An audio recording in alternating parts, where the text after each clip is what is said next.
BJP की सरकार बनी तो देश में शहरों का नाम बदलने का सिलसिला शुरू हुआ। नमस्कार, आप देख रहे हैं देशवा न्यूज और मैं हूं आपके साथ कुमार कौशिक। 2014 में बीजेपी की सरकार आई, मोदी की सरकार आई। उसके बाद देश के मुख्य शहरों का नाम, चौक चौराहों का नाम बदलना शुरू हो गया। देश के हिंदू बड़े विभूतियों के नाम से शहरों का नाम रखा जाने लगा। जैसे कि उत्तर प्रदेश के मुगल सराय को पंडित दीनदयाल के नाम पर रख दिया गया। मुख्य चौक चौराहों का नाम बदलना शुरू हो गया। इलाहाबाद को प्रयागराज कर दिया गया। तो अब कोलकाता के विश्वरूप बासु और वेद पंडिता बासु साइकिल से प्रधानमंत्री से मिलने के लिए निकले हुए हैं। कोलकाता से साइकिल से चल करके वो दिल्ली जा रहे हैं। उनका उद्देश्य क्या है, यह भी जानिए। कोलकाता के विश्वरूप बासु बताते हैं कि मेरी बेटी ने कहा है कि मैं साइकिल लेकर कोलकाता से चलकर दिल्ली में प्रधानमंत्री और राष्ट्रपति से मिलना चाहती हूं। हम चाहते हैं कि इंडिया का नाम बदलकर हिंदुस्तान रखा जाए। तो सुना आपने, इन लोगों का उद्देश्य है कि इंडिया का नाम बदल करके हिंदुस्तान रख दिया जाए। तो सवाल यह है कि हिंदुस्तान तो नाम है ही, लेकिन लोग जब इंडिया बोलते हैं तो वेद पंडिता बासु को बुरा लगता है। क्यों लगता है, यह जानिए। दिल्ली जाने में लगभग अभी 15 दिन और लगेंगे। वो प्रधानमंत्री नरेंद्र मोदी और राष्ट्रपति से मिलकर अपनी मांगों को रखेगी।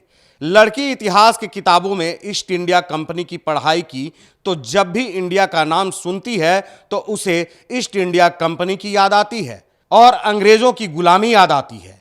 इसे देखते हुए वह नाम इंडिया से बदल करके हिंदुस्तान करवाना चाहती है आधिकारिक रूप से। तो वेद पंडिता बासु ने जब किताब में पढ़ा ईस्ट इंडिया कंपनी और अंग्रेजों की सल्तनत को जब पढ़ा, उनकी गुलामी को पढ़ा कि किस तरीके से अंग्रेज हुकूमत कर रहे थे हमारे देश पर और कैसे सताते थे हिंदुस्तानियों को, तो जब भी इंडिया नाम सुनती है तो इसके जहन में ईस्ट इंडिया कंपनी का ख्याल आता है और अंग्रेजों की क्रूरता का ख्याल आता है। और इसी उद्देश्य को उसने अपने पिताजी से शेयर किया। विश्वस्वरूप बासु को बताया कि हम लोग प्रधानमंत्री और राष्ट्रपति से मिल करके अपने देश का नाम आधिकारिक रूप से हिंदुस्तान करवा लेंगे। लोग इंडिया नहीं कहेंगे, हिंदुस्तान को हिंदुस्तान के नाम से ही जाना जाएगा। तो ये लोग साइकिल से अब दिल्ली के लिए रवाना हो गए हैं, दिल्ली की तरफ बढ़ रहे हैं। 15 दिन लगभग लगेंगे इनको दिल्ली पहुंचने में। तो देखना यह है कि इनका उद्देश्य पूरा होता है कि नहीं। तो अब तक के लिए बस यही तक। फिर मिलते हैं नए मुद्दे, नए सरोकारों के साथ। तब तक देशवा न्यूज देखते रहिए। धन्यवाद। सिर्फ खबर दिखाना देशवा न्यूज का मकसद नहीं। देशवा न्यूज की कोशिश है कि समाज की सूरत बदलनी चाहिए। देशवा न्यूज पर वीडियो देखने के लिए लाइक करें, सब्सक्राइब करें, साथ ही बेल आइकन दबाना न भूलें।